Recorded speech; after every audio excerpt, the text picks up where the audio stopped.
지금부터 본 행사 1부를 본격적으로 시작하도록 하겠습니다.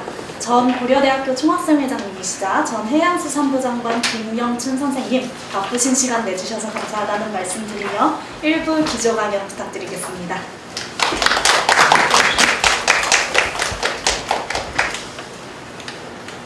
네, 반갑습니다. 저는 고려대학교 영문과 81학번입니다.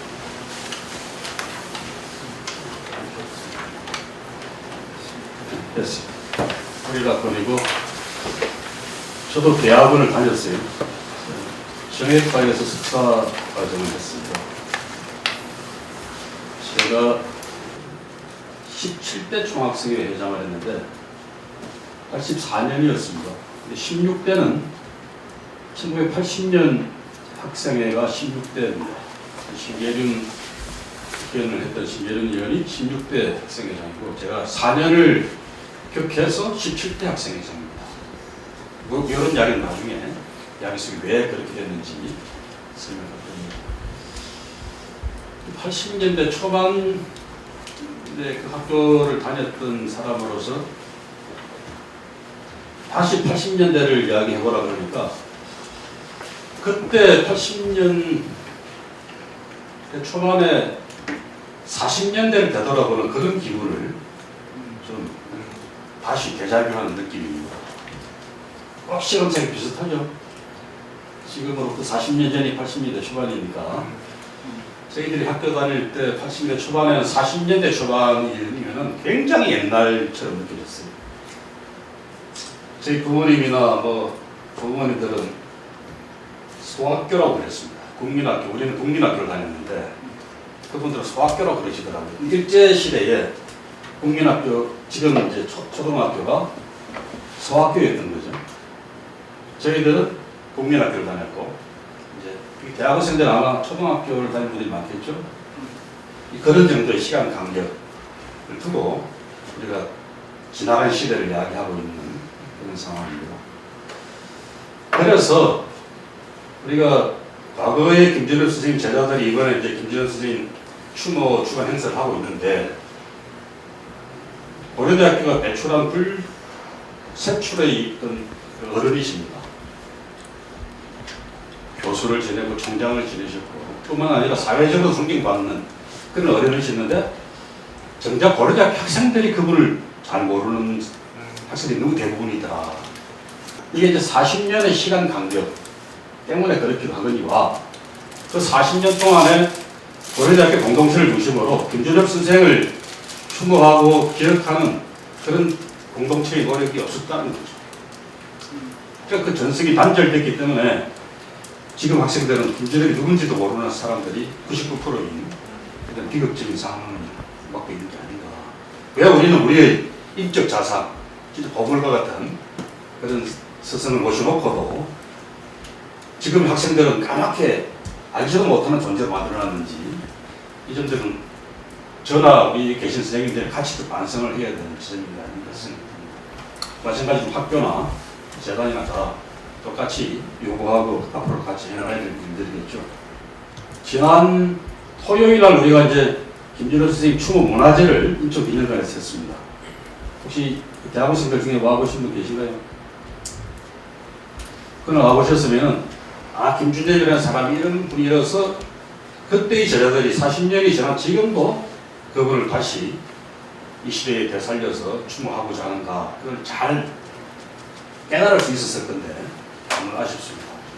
앞으로도 그런 기회가 있을 때 좀 많이 함께 동참해 주시면 좋겠습니다. 저는 오늘 그런 김준엽 선생의 아주 일부분만 말씀드릴게요. 제가 주문받은 게 1980년대 한국의 대학과 김준엽이라는 주제입니다. 그래서 크게 이제 한국의 80년대와 그 당시 대학이 어땠는지, 그 속에서 김준엽 선생은 어떤 역할을 하셨는지 그래서 좀 말씀드리고자 합니다. 1980년대 대학원생들은 역사책이나 혹은 뭐 언론을 통해서 잠깐씩 봤을 겁니다. 뭐 전두환 신군부 이야기도 그렇고 50 체제가 좋다 이런 이야기는 표피적으로 들었을 건데 여기 앉아 계신 선생님들처럼 이렇게 생생하게 자기의 시대를 겪어보지 못했잖아요. 그래서 간략하게나마 그 시절이 어떤 시절이었는지 다시 한번 되돌아보겠습니다. 79년까지 박정희 대통령이 19년 철권 통치를 합니다. 61년 5.16 쿠데타부터 시작해서 꼭 19년 약간 못 미치는 시간이었죠. 유신 독재 체제였습니다. 사람들은 다 이게 장기 집권이 아니라 종신 집권 체제로 들어갔다, 이렇게 이야기할 겁니다. 우리가 그런 케이스를 다른 나라에서 참다 그러면은 스페인의 프랑코 총통 뭐 이런 케이스가 아마 유사하게 찾을 수 있는 사례가 아닌가 싶어요. 그런데 결국 이제 그게 오래 가지를 못하죠. 79년 10월 중순에 부산에서 또 마산에서 부마 항쟁이 일어나고, 그 부마 항쟁의 불길이 너무 뜨겁다는 것을 깨달은 중앙정보부장, 박정희 대통령의 핵심 측근인 중앙정보부장 김재규가 박 대통령을 저격합니다. 술자리에서 저격을 하고 피살을 당하는 거죠. 그게 10월 26일입니다. 그렇게 해서 70년대는 종막을 구하고 80년대는 혼란기로 시작이 됩니다. 이른바 서울의 봄이라 그러는, 이제 박정희가 죽었으니까 세상이 좋아지겠구나, 민주주의가 도래했구나, 그래서 직선제 개헌을 하자, 그리고 군부가 어떤 장난을 칠지 모르니까 군부의 등장을 견제를 하자, 이러면서 학생들은 계속 시위를 하고, 이런 이제 80년 3월부터 5월까지 뜨거운 3개월이 지나갑니다. 근데 그동안에 전두환 신군부는 차곡 자신의 권력을 정착시키는 노력을, 준비를 다 갖춥니다. 그래서 그게 5월 17일 날 전국 비상계엄 확대 조치를 내립니다. 그 비상계엄 확대 조치의 핵심 내용은, 일단은 우리가 공부하고 있는 이 대학교부터 전국 봉쇄를 하고 군인들이 다 진출하죠. 전국의 모든 92개 대학교는 휴교령을 내립니다. 학생들이 학교에 들어올 수 없게 휴교령을 내리고 군인들이 대학 교정을 다 봉쇄를 합니다. 학교만 그랬겠어요? 국회도 폐쇄를 시킵니다. 국회를 군인들이 폐쇄시킨다는 건 뭐죠? 헌정의 중단입니다. 국회를 폐쇄시키고 모든 정당의 정치활동을 금지시켜요. 그야말로 군부 쿠데타가 일어나는 겁니다. 헌정을 유린하고 중단시킨 쿠데타가 다시 일어나는 거죠. 그러면서 김대중, 김영삼, 김종필 씨 같은 그 당시 이제 대통령 후보로서 유력하게 활동을 하던 세 사람의 상임 씨를, 두 사람은 체포 연행을 하고, 당시 야당 총재였던, 시민당 총재였던 김영삼 씨는 같은 연행을 시킵니다. 학생들이나 재향인사들까지 연행을 해서 그 당시에 5월 17일 밤 5월 18일 날 연행된 전국의 인사들이 한 2,700명 가까이 되는 사람을 체포합니다. 그래서 5월 17일 24시를 기해서 대한민국의 민주주의는 다시 암흑의 시대로 접어드는 거죠. 5월 18일 날에는 이런 군부의 헌정 쿠데타에 대해서 항의하는 시위가 광주에서 일어납니다. 전남대학교 학생 수백 명이 휴교령이 내려진 그 학교 앞에 모여서 시위를 합니다. 휴교령 철폐해라, 또 5.17 비상계엄 조치 철폐해라, 이런 요구를 내세우고 시위를 하는데, 역시 군인들이 학교를 지키고 있다가 공수부대가 그 시위대를 해산시킵니다. 그러니까 이 시위대가 시내로 나가서 시위를 벌이고, 그 시위에 동참하는 시민들이 가세를 하고, 그 불길이 점점 커지니까 결국 군인들이 강제 진압을 무자비하게 합니다. 그러면서 학생들이, 시민들이 죽기 시작하고요. 거기에 대해서 다시 격렬하게 저항하는 시위대를 향해 군부는 발포를 합니다. 그래서 수십 명의 시민들이 사살을 당하는 그런 일 끝에 광주는, 그게 이제 온 시민이 다 봉기를 해서 광주 전체를 일종의 그 당시로서는 이제 민주주의 특구로 만드는 그런 사태가 벌어졌습니다. 오래 가지는 못했어요. 한 6일 만에, 그렇지, 한 6일 만에 전열을 정비한 계엄군들이 광주 시내로 진입하고 마지막 저항 거점이었던 전남 도청까지 포위하고 있다가 새벽에 진입을 해서 저항하는 시민들을 사살해서 종결됩니다. 그 뒤로 이제 많은 조사 활동이 이루어졌는데 최근까지도 계속 진상 조사 활동이 끝나지 않았습니다. 대략 지금까지 알려진 것만 하더라도 200명이 넘는 시민 학생들이 사살을 당하거나 흉부암을 물리겠습니다. 수천 명이 부상을 당했고요. 여기에는 계엄군들도 교정 과정에서 15명 이상이 사망을 했습니다. 그 사람들도 희생자들이겠죠.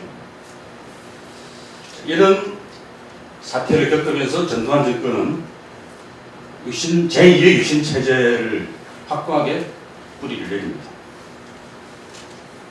80년 8월에 한번 과거의 통일주체 국민의 방식의 대통령으로 한번 취임했다가 다시 이제 50 헌법이라는 걸 만들면서 81년 2월에 다시 50 대통령이 새로 취임을 합니다. 두 번 다 방식은 똑같아요.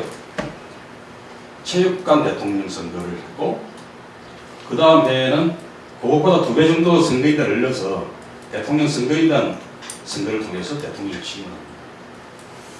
국민 직선 대통령이 아니었던 거죠. 그래서 전두환 씨가 81년에 7년 임기의 단임 대통령이 취임을 하는데 정치 체제는 모양만 약간 바뀌었지. 유신체제 때 유신회, 유정회를 만들어서 1중대, 2중대, 3중대 하던 그런 방식의 시스템을 거의 비슷하게 도입합니다.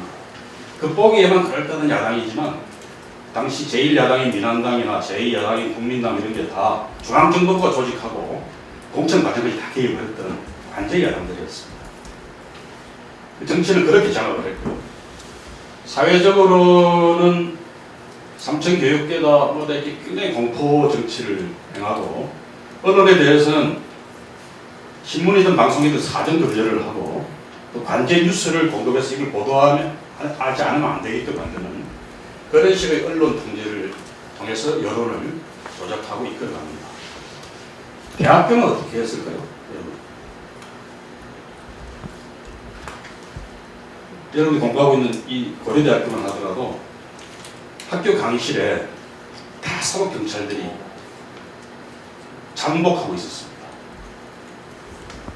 학생인지 경찰인지는 알 수가 없어요. 그 사법경찰 젊은 사람들이었고 학생처럼 꾸민. 제가 81년 3월 달에 고려대학교에서 만났던 첫 시위는 서관 대형 강의실에서 만난 시위였습니다.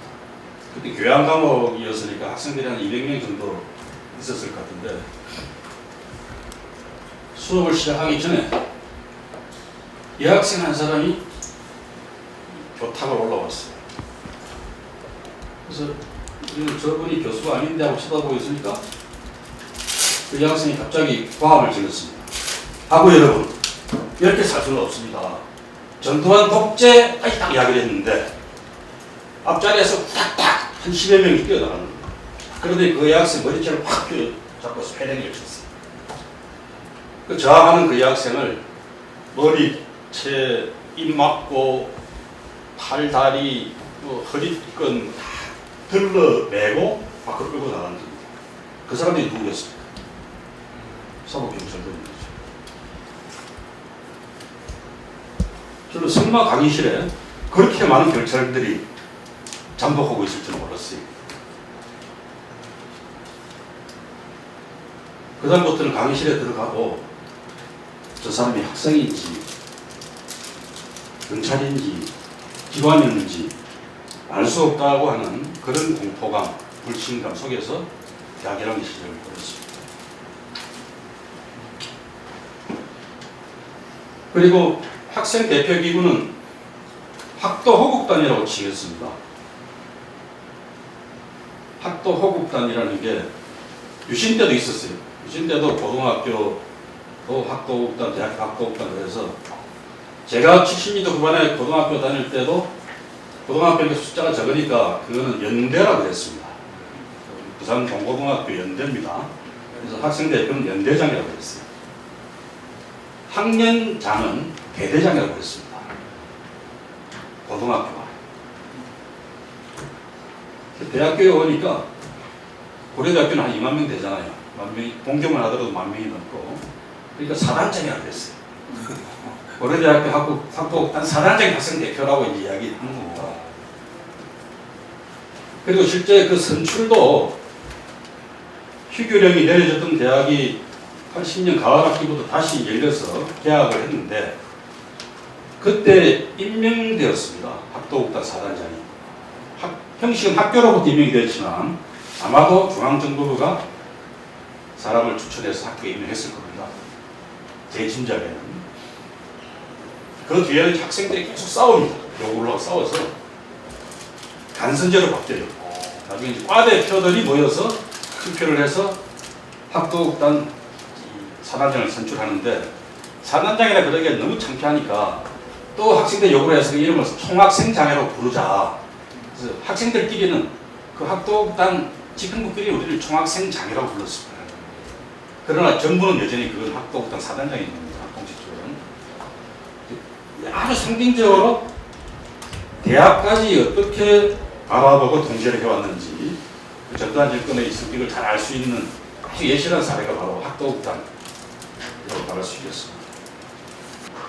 온 사회를 그런 공포와 억압의 분위기 속에서 장악하고 있는 그 무서운 체제에서 학생들조차도 무슨 민주화를 요구한다든지 권리를 요구한다든지 이런 시위를 벌이는 자체가 불가능한 상황이었습니다. 아까 제가 말씀드린 강의실에서의 학생, 여학생의 한 10마디도 안 되는 짧은 시간, 1분도 안 됐을 겁니다. 하고요, 이렇게 살 수는 없습니다. 전두환 독재, 그 다음 말은 짐작이 되죠. 독재 정권, 이의 뭐 흉포한 이 짓을 더 이상 방관하면 안 됩니다. 우리는 뭐 정의로운 학도로서 이렇게 막 뭐라 하나 그랬을 것 같아. 그런데 1분도 안 돼서 바로 끌려나가는 그런 상황에서 민주화운동이라고 하는 게 엄두가 나지 않는 그런 공포의 분위기였죠. 그런데 그 공포도 시간이 지나가면 서서히 둔감해집니다. 그리고 무엇보다도 학교를 중심으로, 대학을 중심으로 광주의 그 아픈 기억을 공유하는 기록물들이 전파되기 시작합니다. 그 두려움에 떨던 학생들을 다시 분기시켰던 힘은 광주의 참극이었습니다. 저는 부산 출신입니다. 그런데도 광주에서 우리나라 군인들이 시민들 이렇게 학살을 했다고 처음에 믿기지 않았어요. 그런데 기록물을 보고 동영상을 보고 믿지 않을 도리가 없었습니다. 그 분노 때문에 저는 학생운동을 하게 됐습니다. 저뿐만 아니라 많은 학생들이 그 분노가 데모하다가 잡혀가면은 아주 뭐 경미한 처벌이라 봐야 군대에 강제 징집당하는 거예요. 보통 이제 잡혀가면 하루 이틀 만에 경찰서에서 바로 군대로 끌고 왔습니다. 부모들이나 애인한테 연락할 시간도 안 줬어요. 작별할 시간도 안 주고 바로 군대로 끌고 왔어요. 그게 경미한 처벌입니다. 중벌은 구속시키는 거죠. 감옥을 보내는 거죠. 당연히 학교는 제적되는 거예요. 그러면 이제 그 무서운 공포정치 하에서 정부에 저항하다가 학교를 잘리고 감옥을 간다는 것은 인생이 끝나는 거죠. 그렇게 해서 감옥을 출감해도 취직이 되지 못하고 다른 어떤 합법적인 일을 할 수가 없어요.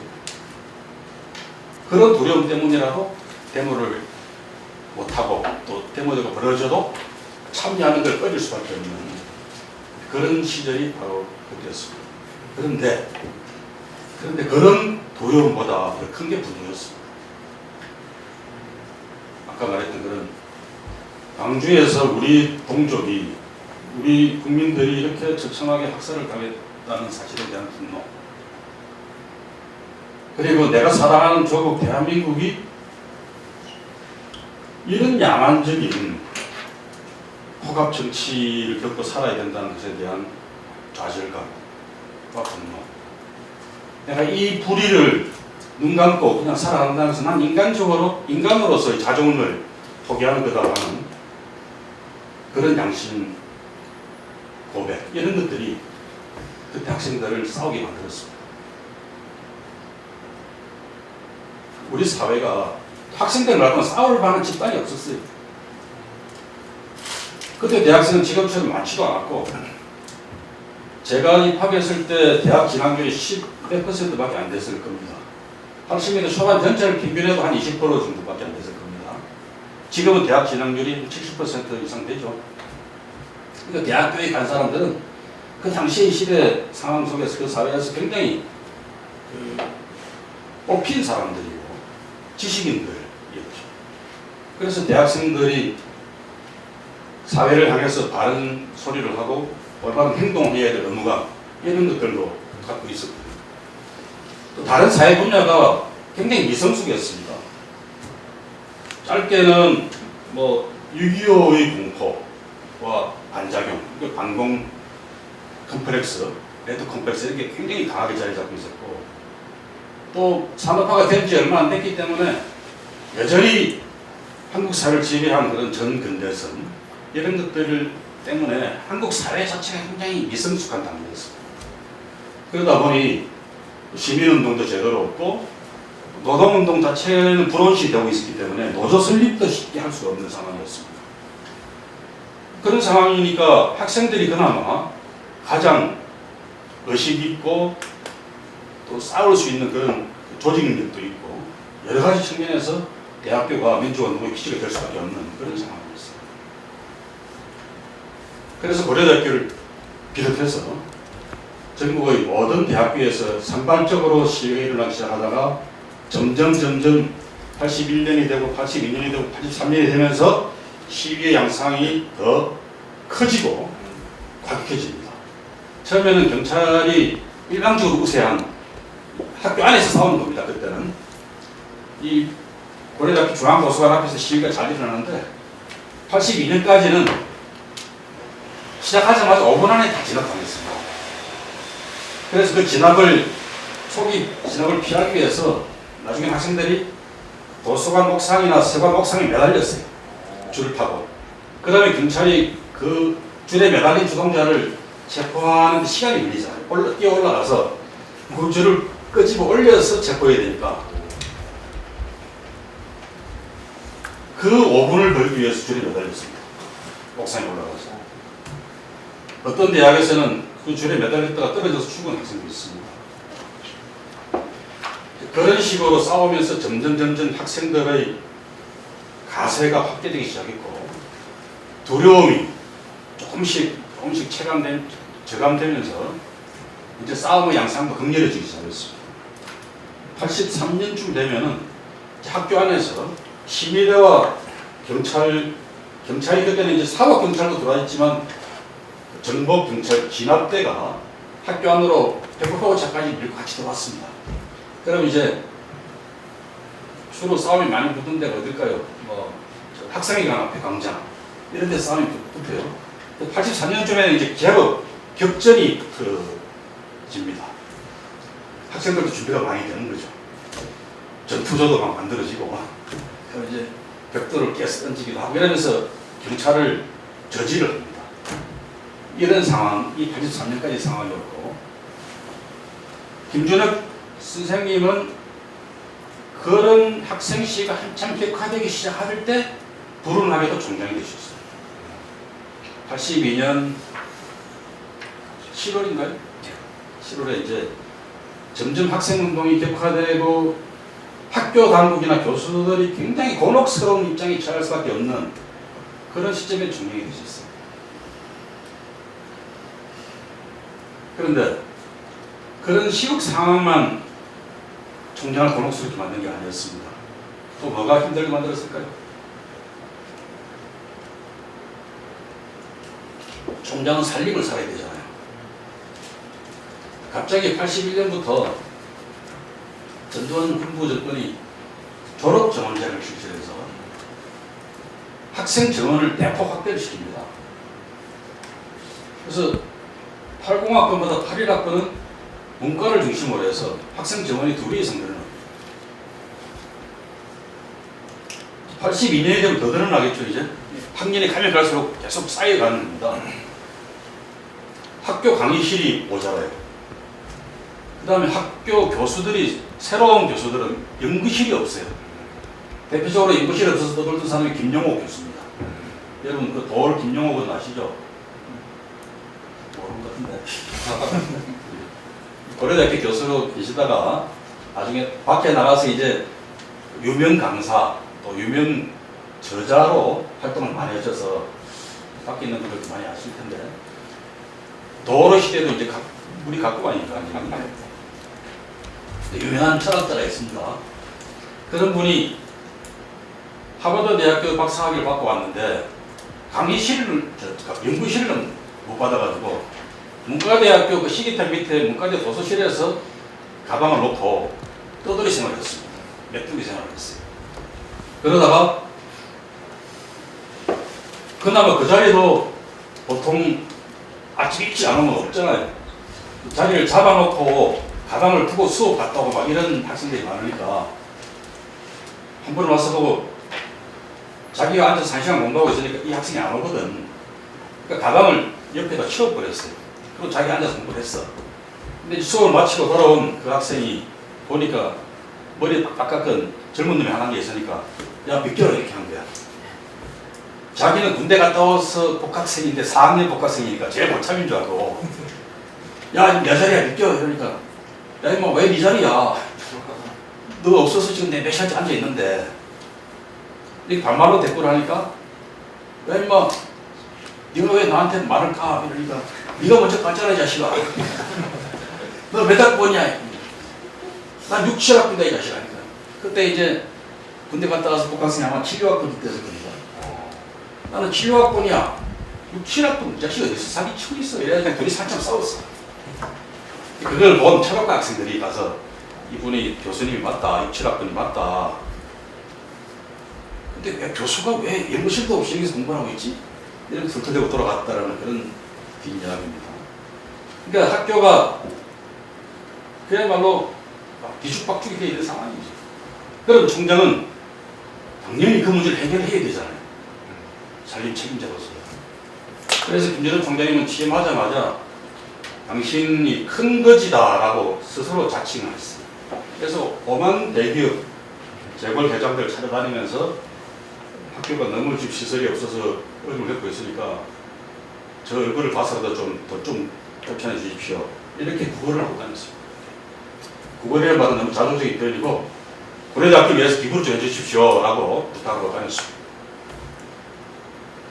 근데 김정은 총장님이 그냥 교수가 아니라 대한민국 광복군 출신이에요.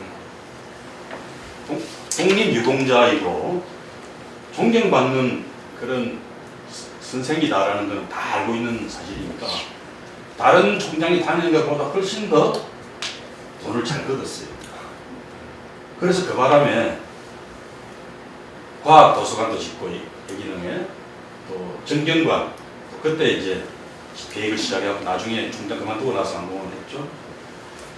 그런 식으로 부족한 시설들을 인프라를 만들어내고 급급한 그런 일들이 많았습니다. 또 전두환 군부가 들어서면서 학생들만 자르고 한 게 아니라 교수들도 많이 잘랐습니다. 소위 과거에 이제 좀 민주화를 요구하는 앞장섰던 특히 박정희 정권 말기와 전두환 신군부가 들어서던 그 시기에 시위에 앞장서거나 시국 성명 같은 많이 밝히고 했던 교수들을 대거 해직을 시켰어요. 전국에서. 그런데 그 해직 교수들한테 생활비를 지원해준 학교는 아마 고려대학교밖에 없었을 겁니다. 그 뒤에 총장이 되었던 김정배 선생님이 그 당시는 김준호 총장님이 교무처장을 시켜서 교무처장을 하고 계셨는데 해직된 교수들 생활비 좀 갖다 드리려고 해서 본인이 직접 다니면서 전달해주고 그랬다라는 증언을 하셨어요. 그런 일조차도 그래서 김준호 선생님 그게 무슨 반정부적인 활동을 생각은 전혀 안 했을 겁니다. 동료 교수들이 나가서 너무 그 가족들을 데리고 생활고를 겪고 있으니까 해직된 교수들한테 다른 데가 취직도 못하거든. 그러니까 저 사람들 좀 도와줘야 된다라는 인도적 차원에서 지원했을 겁니다. 반정부 활동은 상관이 없어요. 그러나 그런 일조차도 그 시대에는 큰 용기가 필요했던 시대인 거죠. 그게 정부가 알게 되면은 고려대학교를 지키는 겁니다. 이제. 근데 그런 일을 하는 게 총장이라고 생각하셨어요. 그러던 끝에 또 이런 이야기 에피소드로 또 들려줄 것 같아요. 김진호 선생님은 절대로 교수로 재임한 게 49년부터 재임하셨지만은 한 번도 행동으로 나서서 반정부 활동하신 적이 없습니다. 이른바 이제 정치적 활동을 하신 적은 전혀 없습니다. 또 민주화를 요구하는 그런 교수들의 움직임 이런데 앞장서신 적도 없어요. 이분은 아마도 본인이 결심하셨을 바는 나는 교수다. 또 학문 나는 연구자로서 교수로서의 직분에 최선을 다하는 것. 학문 연구와 제자 양성에 최선을 다하는 것이 교수로서 가장 베스트의 자세다. 이렇게 생각을 하신 것 같아요. 그래서 그 길을 가는 데 있어서 뭐 비굴하다든지 양심을 꺾는다든지 이런 일은 안 하겠다고 결심을 하고 사셨군요. 그러니까 이분이 하신 아마 그 유일한 그 학교 밖의 외도는 사상계 일이었을 것 같습니다. 사상계라는 게 50년대, 60년대는 아주 진보적인 그런 이제 정론지라고 일컬어졌는데 그 사상계의 편집에 관여하시고 주관을 하시고 그랬는데 그건 아마도 광복군 동지였던 장준하 선생이 그 사상계를 창간하면서 같이 좀 도와달라고 해서 시작된 일이 아니었을까 싶어요. 근데 그 외의 활동은 전부 학교를 중심으로 다 이루어집니다. 여기 있는 이 아시아 문제 연구소를 창설하고 한국 최고의 사회과학 연구기관을 길러낸 그것도 김준호 선생님이죠. 80년대 총장으로서의 김준호 역시 똑같은 기준에서 설명이 다 됩니다. 해직 교수들 도와주는 것도 마찬가지고 또 취임하자마자 공간 총장실 옆에 그때 중앙정보부가 이름이 바뀌어서 안기부였죠. 안기부 기관원들이 상주하는 사무실이 있었다는 겁니다. 그걸 아시고는 그 당장 내보내라. 어떻게 총장실 옆에 정보기관원들이 상주를 하느냐. 이건 학교로서는 너무 창피한 일이다. 그래서 그 사무실 철거시켰어요. 아마 중앙정보부에서는 뭐 이런 사람이 더 있어 한번 손보겠다 이런 결심을 그때 했을 수도 있습니다. 그러나 선생님은 그게 무슨 반정부 활동이라고 전혀 생각 안 했을 겁니다. 대학교가 그러면 안 된다. 대학교가 지켜야 될 최소한의 존엄성은 있어야 된다. 그런 교권 지키기 차원에서 저는 했을 거라고 봅니다. 그 뒤에 학생 보호 활동도 마찬가지였을 겁니다. 84년 9월에 제가 고려대학교 17대 총학생회장 당선이 되었습니다. 저희들이 총학생회를 다시 부활시킨 이유는 아까 설명했던 학도국당 사단장 이게 말이 되는가. 그리고 왜 학생대표를 간선으로 뽑아? 학생들이 직선으로 대표를 뽑아야지. 태생적으로 학도국당은 의용적 기구일 수밖에 없는 거고. 그래서 대학 자율화 운동의 가장 대표적인 표본이 총학생회를 부활시키는 거라고 생각하고 총학생회를 부활시켰어요. 84년 9월 전국에서 최초로 고려대학교가 총학생회에 부활했습니다. 어떻게 됐겠어요? 당연히 정부에서는 당선자를 제적시키라고 요구를 했어요. 왜? 왜 당선자를 제적시키라고 요구해요? 학도국단이 정부의 법령으로 만들어진 기구인데 그 학도국단을 학생들이 임의로 해산시키고 불법 단체를 조직했다는 겁니다. 총학생회가 불법 단체라는 거죠. 그래서 해산을 하라는 거였고 총장이 거기에 대해서 과감하게 맞섰습니다. 그 명령을 거부하는 것에서 더 나아가서 당신이 직접 문교부 장관, 그때는 지금의 교육부가 문교부였습니다. 문교부 장관을 찾아가고 안 되니까 국무총리를 찾아가고 안 되니까 안기부장을 찾아갔습니다. 바지 총리, 바지 장관으로서는 해결이 안 된다. 안기부장은 실세다. 그래서 안기부장까지 찾아가서 당신이 대통령한테 이야기하신 걸 해결하셔 하면서 하신 말씀이 저한테 나중에 해주신 말씀입니다. 학생 대표를 학생들이 직선으로 뽑는 것은 지극히 정당한 일이다. 그렇게 학생들이 정당한 일을 하고 정당한 대표를 뽑았는데 그 대표를 불법이라고 하고 제력시키려고 하는 것은 반교육적인 자살이다. 뿐만 아니라 당신들이 그렇게 바라는 대학 안정에도 반하는 일이다. 그 제력시켜봐라. 이제 애들이 가만 안 있을 거다. 맨날 싸울 건데 대학이 불안정해지고 시위는 격화될 거고 결국은 대통령과 정부가 욕을 먹을 일이고 이게 누구 좋으라고 하는 일이냐. 그래서 나는 할 수가 없는 거다. 이렇게 버텼습니다. 그 정부하고는 전혀 생각이 다른, 똑같은 일 놓고 이렇게 생각이 다른 겁니다. 누구 생각이 맞아요? 상식적인 차원에서 지금 상식을 보면 당연히 총장의 생각이 맞는 거죠. 그게 무슨 반정부 활동입니까?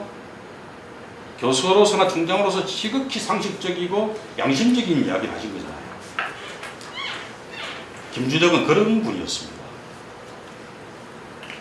그런데 선생님의 학생 보호와 정부의 권력 보호는 충돌할 수밖에 없는 거죠. 우리 말 안 듣는 놈은 다 조져 이렇게 되는 건데 그게 그 사람은 권력 보위라고 생각하는 겁니다. 어디서 대들어? 그 싸움 끝에 결국 총장님은 고려대학교가 더 많은 피해를 볼 것 같아서 스스로 사퇴를 결심하시고 85년 2월 25일 졸업식을 끝으로 사임을 하십니다. 그 2월 25일의 졸업식은 그 뒤에 이어진 우리나라 대학 사상 최초의 총장 사퇴 시위, 그것도 한 달 이상의 대규모 장기 시위의 출발점이었습니다. 우리나라 역사상 의용 총장 물러나라, 학생들을 못 살게 구는 총장 물러나라 이런 시위는 많이 있어서도 총장 물러나지 마라고 하는 시위는 그때가 처음이었을 거예요. 그렇게 해서 김영수 선생님이 80년대 중반에 전두환 정권의 한참 폭압 정치가 정점에 처해 있을 때 그 한 시기를 학자의 양식으로 또 스승의 그런 도리를 다 하시느라고 온 마음고생, 몸고생을 다 하시다가 학교를 떠나셨습니다. 이제 그런 것들이 세상이 다 알게 되잖아요. 저분은 참 존경스러운 분이다. 불과 몇 년 안 지나서 세상이 다 알게 돼요. 인정하게 돼요. 그러니까 김준혁을 쫓아내었던 그 정권의 후예가 누굽니까? 그 다음 대통령이 노태우 대통령이잖아요. 같은 민정당이었고. 근데 정작 6월 항쟁 이후에 탄생하는 60 노태우 정부는 자기들이 쫓아내었던 김준혁을 노태우 정부의 초대 국무총리로 초빙을 합니다. 세상 바뀌었다고. 이런 아이러니가 어디 있겠어요. 근데 그걸 김준혁 총장님은 우리 스승님답게 단호하게 거부하십니다. 내가 반대했던 정권인데 어떻게 그게 또 총리를 합니까? 또 나한테 실권을 줄 것도 아니면서 내가 바지 총리는 안 합니다. 여러 가지 이유를 들어서 총리에 취임하지 않습니다. 또 나 같은 학자도 한 사람 중에 있어야 된다. 학자들이 맨날 무슨 뭐 총리하라 그러면 그냥 버선발로 뛰어가고 이런 세상이 계속 되는 것은 곤란하다. 이런 이유로 거절을 하십니다. 뭐 그 뒤에도 또 비슷한 제안을 여러 번 받으세요. 다 사회를 하시죠. 이렇게 이제 김준혁 선생님이 총장 퇴임 이후에 더 평가를 받고 인정받으셨지만 저는 또 다른 한편에서 보면 이분이 나라 문제에 대해서 그냥 스승의 길, 학자의 길만 가신 분은 아니다라고 생각할 수 있는 사례가 또 하나 있는 게, 지금 우리나라 헌법 전문에 들어가 있는 대한민국은 3.1운동의 정신을 계승하는 상해 임시정부의 법통을 개성한다. 상해 3.1 정신을 이어받느니까 정확한 기억이 잘 안 납니다. 그런 구절을 삽입을 시킵니다. 88년 헌법 개정되죠. 마침 민정당 원내 총무였던 이종찬 국회의원이 또 광복 독립운동 지사하셨던 이회영 선생의 손자였기 때문에 그분을 통해서 그 의견을 관철시킵니다.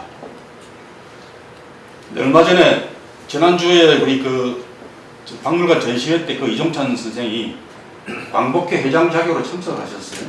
그 자리에서 축사를 하시면서 88년에 김전엽 선생이 자기한테 와서 헌법 전문에 그걸 넣자 그랬을 때는 자기는 뭐 굳이 넣어야 되냐 그때 생각했다는 겁니다.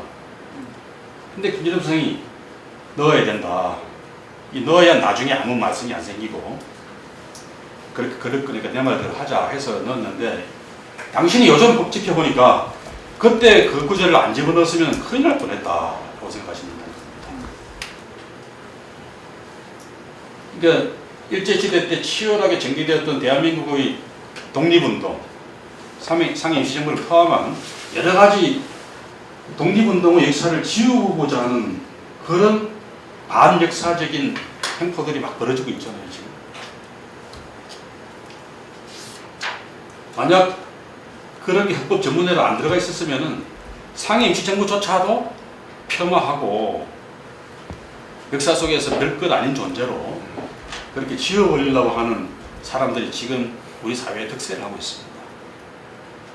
이종찬 선생님도 그런 거를 지켜보시면서 그때 안 넣었다면 큰일 날 뻔했다. 역시 김전엽 선생님이 해안에 있으셨던 분이다.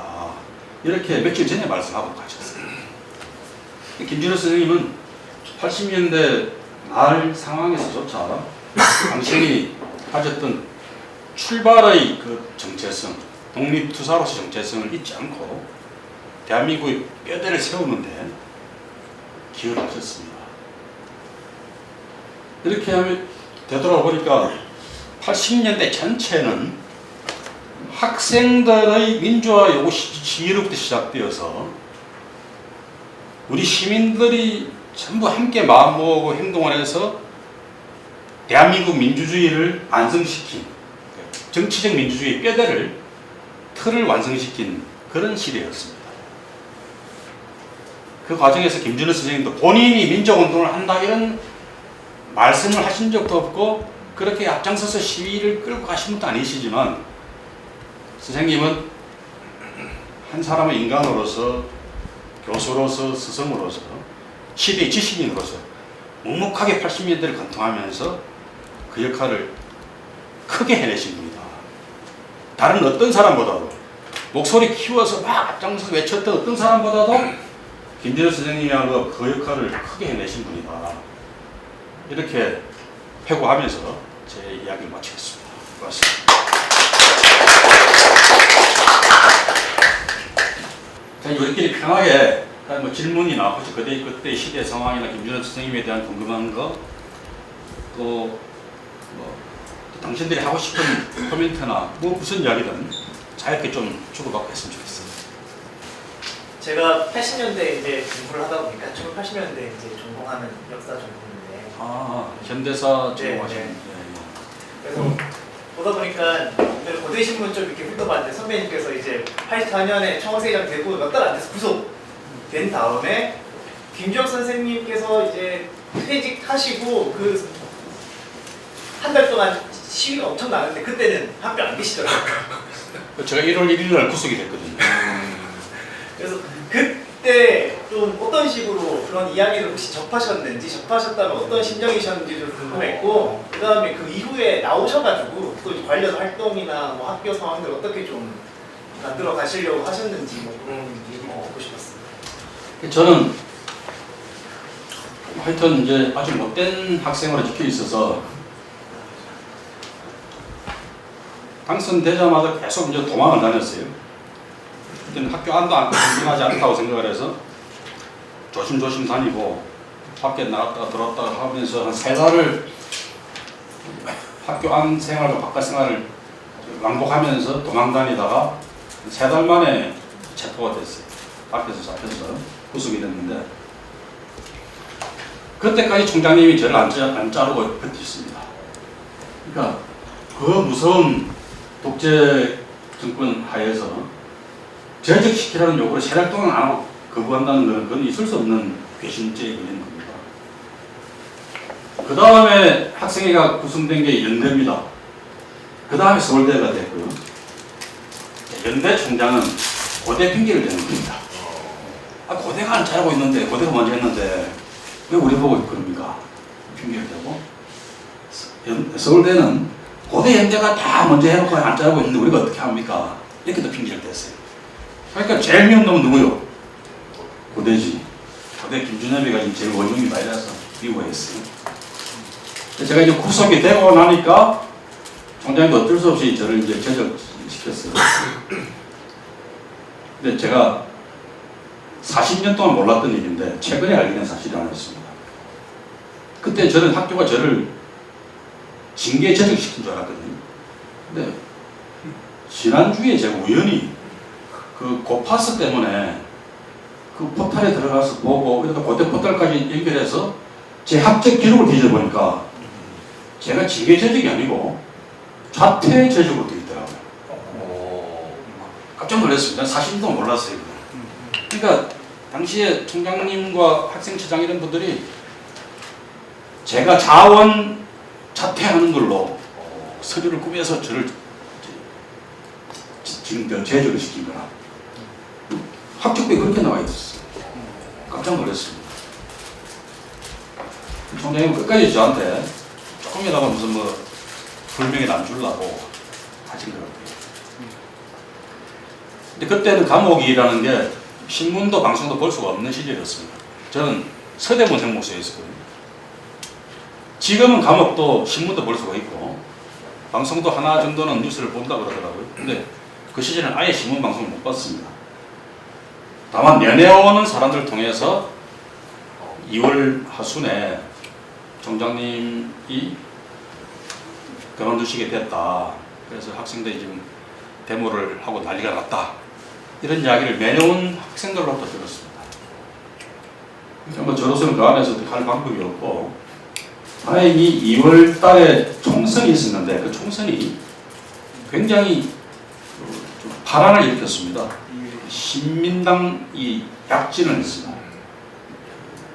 아까 말했던 그 관제 야당들을 압도하는 그런 성적을 내면서 관제 야당들이 다 무너지게 되는 선거 이후에 그런 시민당 돌풍을 일으키는 이임의 총선이었습니다. 그 바람에 저는 3월 하순에 빨리 출감을 할 수가 있었어요. 근데 이제 3월 달부터는 민정당도 권익현이라고 하는 분이 굉장히 강성 군부였는데 그 사람을 이제 물러나게 하고 노태우 씨가 민정당 대표로 취임하면서 유화 정책을 핍니다. 사회를 향해서 굉장히 부드럽게 유화 정책을 피고 뭐 양심수들도 석방도 시켜주고 이러는 조치를 피면서 저희들이 풀려났어요. 저뿐만 아니라 그 11월 달에 있었던 민정당사 정권 농성 사건에 들어갔던 20명의 구속자가 또 있었는데 그 사람들 다 같이 풀려났습니다. 그러고 나서 제가 바로 총장님을 찾아뵀더니 3월 하순이었죠. 원래 총장님은 제가 해화동 자택으로 찾아뵀는데 뭐 쫓겨나고 가지 않게 아주 여유가 있으시고 굉장히 편안해 보이시더라고요. 선생님 왜 이렇게 편안하십니까 했더니 내가 이 사람아 그래도 훈장을 받고 나온 사람이요. 무슨 소리입니까 했더니 학생들이 총장 물러나지 말라고 데모를 해주는 그런 총장을 하고 나왔으니 나는 훈장 받은 거 아닌가. 저 사람들이 잘못했다는 걸 세상이 다 알게 되는 그런 계기가 됐다. 나는 이제 미련도 여한도 없이 내가 할 일만 하고 살면 된다. 그러니 내가 여유가 있을 수밖에 더 있냐. 이렇게 말씀하셨습니다.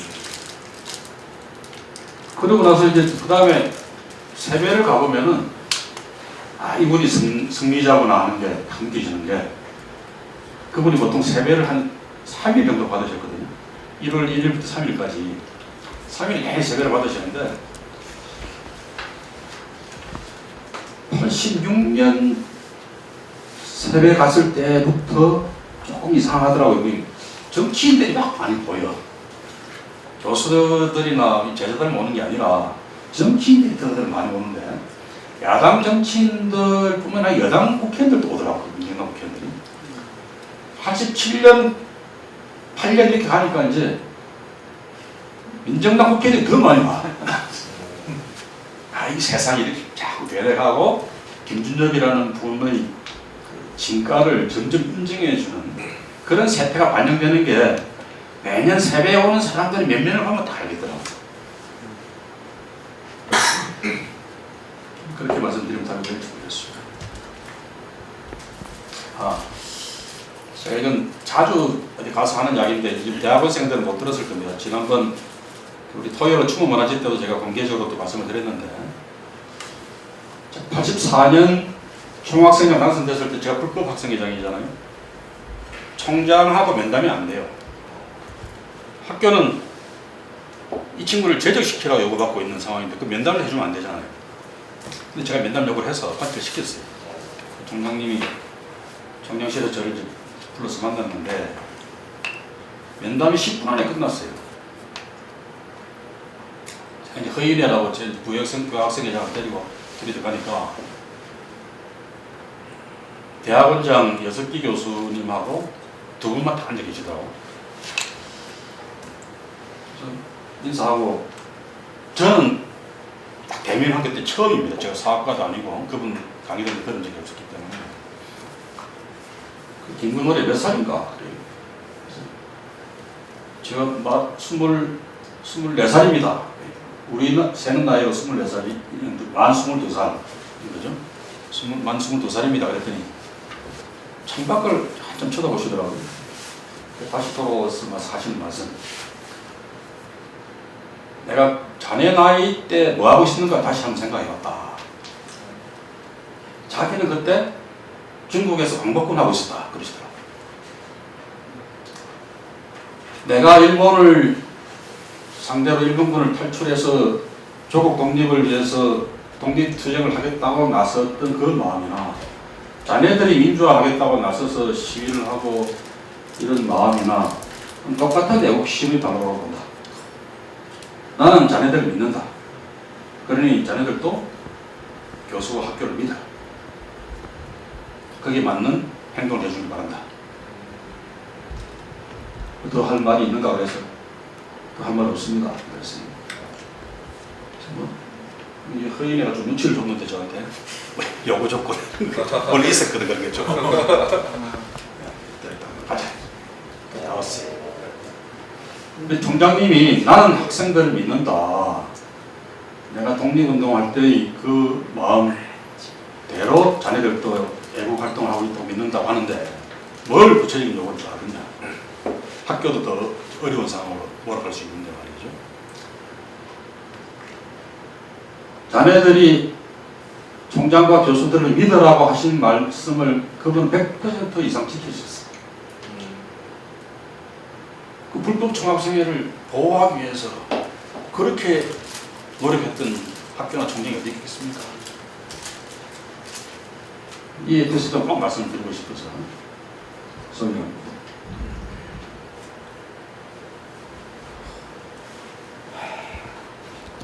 또 뭐 다른 질문?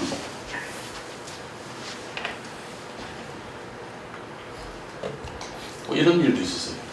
말 안 할게 내가 자꾸 한다. 이 총장님은 앞장서서 막 투사를 안 하셨다 그랬잖아요. 근데 이제 투사했던 학생들 편에서 늘 마음을 많이 쓰셨어요. 고참 제자 중에 하나가 정형외과의 서진영 교수라는 분이 있습니다. 얼마 전에 돌아가셨어요. 네. 그분이 정형외과 6일학번이니까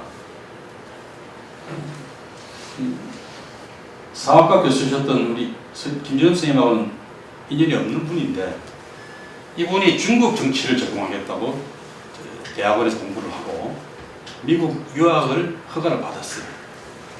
근데 원래 6.3 사태라고 있잖아요. 그 전에 이제 6.3 한일 국교 정상을 반대 시위가 거세게 있었는데 65년도쯤에 65년도 6.3 사태에 고려대학교 배우 주동자 중에 한 사람이라 서진영 교수가 그거를 중앙정보부가 다 알고 있었어요. 기록도 남아있고. 그래서 중정에서 서진영은 유학 안 돼. 이렇게 이제 발목을 건 겁니다. 그런데 하필 이분이 운이 좋았던 게 아연에서 주선한 장학금, 외국 장학금인데 그 장학금 이름을 까먹었어요. 그 장학금을 받고 시험, 아연에서 주관하는 시험을 쳐서 선발이 됐어요. 그 돈으로 미국 유학을 가게 됐는데 그런 일이 딱 생긴 겁니다. 총장님이 아연 소장이 있잖아요. 소장이고 그 장학금도 유치원분이고 더욱이 이 사람이 중국 정치를 전공하겠다고 하는데 당신 중국 전공이신데 이만 보내야 된다. 그래서 당신이 신원 보증을 다 써요. 중앙정보부 상대로도 설득을 하고 이 사람이 절대 밖에 나가서 뭐 엉뚱한 짓 안 하고 공부만 할 거니까 내가 보내주시오. 내가 보증서요. 하고 보증서를 다 쓰고 설득을 하고 내가 보내서 중국 전공으로 박사학위를 받고 돌아와서 고대 교수가 됐습니다. 근데 이제 또 하나 더 보태면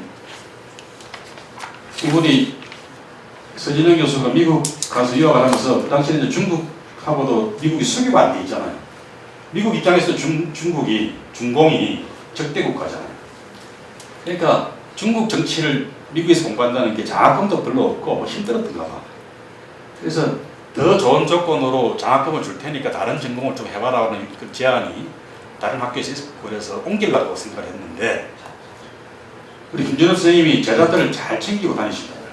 세계 각지로 흩어진 제자들을 출장 가면 꼭 찾아보고 챙기시는데 김준호 선생님이 미국에 오셔서 서진영 교수를 만나니까 이 서 교수가 전공 바꾸는 것에 대해서 의논을 드리거든. 그러니까 혼을 냈다는 겁니다.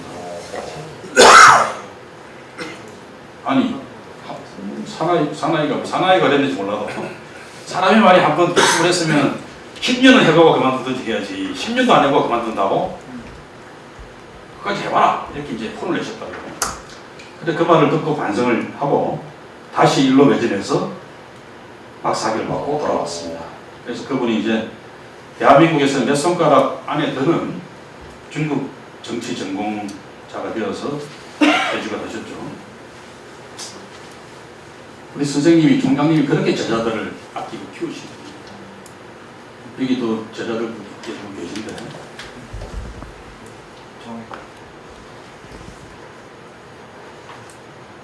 또 우리 김민준 선생님에 대해서 궁금한 거 없습니까? 한 가지 짚고 싶겠습니다. 저도 현대사를 전공하고 있는 사람인데요. 일반적으로 80년대사가 이제 현대사 연구 분야로 들어오기 시작한 지 최근 몇 년 사이에 이제 들어오고 있는데요. 현대사 연구, 80년대 연구하는 사람들 관점에서 좀 흥미롭게 보게 되고 관심이 많이 생기는 건 아무래도 앞부분에 전두환 정권 초창기의 이혁년보다는 점차 관심사가 이제 유화조치라고 이야기하는 시점들 그때부터 그게 다시 그 강압적인 분위기가 다시 한번 재강화되는 시점 그리고 그게 87년까지 이어지는 그 흐름들에 대해서 관심을 많이 가지고 있습니다. 그렇다고 했을 때 여러 가지 화두가 되는 거는 당시에 유화조치라는 것을 우리가 어떻게 봐야 될 것인가에 대한 얘기들을 많이 하게 되는데요. 저 역시도 그런 거에 대한 관심을 조금 가지고 있고 근데 그 유화조치가 있었다고 했을 때 대학이라는 곳에서의 유화조치라는 것도 되게 의미가 남달랐을 것 같아요. 물론 소위 말하는 유화조치인 거지 실질적으로 그 안에서 이루어졌던 뭐 사법경찰들이라든가 뭐 보안사에서 끊임없이 계속 감시하는 모습들, 안기들 이런 것들 같이 있었겠지만 그 당시에 총학생회장으로 계시던 시절 그 즈음에서 악지로 같이 있었잖아요. 그때 당시 분위기는 어땠었고, 그리고 김준혁 총장님께서 재임하셨던 시절하고도 같이 어느 정도 좀 맞물리는 부분이 있을 것 같아서 그때 당시 좀 분위기를 같이 김준혁 선생님의 일화들과 같이 좀 이야기해 주시면 좋지 않을까 생각이 돼서. 제 기억에는 두 번의 유아 조치가 있었던 것 같아요. 한 번은 84년 초의 대학을 중심으로 하는 학원 자율화 조치와 함께 맺어집니다. 학원 자율화 조치의 가장 상징적인 표현은 학교 안에 경찰 병력을 진주 안 시켰던 겁니다. 그것 말고는 별로 달라진 게 없었어요. 그러니까 이제 경찰이 84년 봄 이전에는 마구잡이로 학내에 진입을 했습니다. 그 사복들도 원래 깔려 있고, 뭐 81년, 82년에는 학교 안에 잔디밭에, 중앙도서관 앞에, 대학원 앞에, 서관 앞에, 학생회 앞 잔디밭에 쟤는 짭새네 하는 친구들이 3, 4, 5 사복을 입고 앉아 있었어요. 우리가 나는 군대 가서 좀 앉아 있고 싶은데 우리가 앉을 자리를 다 뺏고 있었어요. 그러던 친구들을 다 뺀겁니다. 안 보이게 빼고, 그 다음에 이제 시위가 벌어지면은 정규 부대가 진입을 합니다. 표고차를 앞장서고 다 진입했는데 그 정규 진압부대의 진입을 안 시킵니다. 시위가 벌어져도. 우리가 교문 밖을 나가려고 하면은 그때 이제 표고를 쏘고 철탄을 쏘는 거지 학교 안에는 들어오지 않았어요. 저는 그것도 되돌아보면은 83년 말 하반기 84년 초가 되면은 학생운동권의 전투력이 엄청나게 높아집니다. 그러니까 학교 안에서 싸우면은 싸움이 됐다니까요. 어떤 경우는 저렇다면 이제 면역이 생기니까 조금 이렇게 뭘 쓰고는 유달리 그 저렇다는 강한 사람이 또 있더만요. 그 친구들이 달려가서 페퍼포착을 뒤집기도 했어요. 그러니까 학교 안 대치전이 팽팽하게 맨날 전개가 되는 겁니다. 그만큼 이제 학생들 전투력이 강해졌다. 그런 상황이고, 저는 무엇보다 더 큰 압력 요인은 국민들이 불만이었다고 봐요. 어떤 국민들도 그런 공포와 억압 체제를 계속 감내하지는 못합니다. 그래서 전두환 정권이 그때까지 4년 정도를 계속 누르고 있었는데 이제 조금씩 이제 풀어줄 때도 되지 않는가.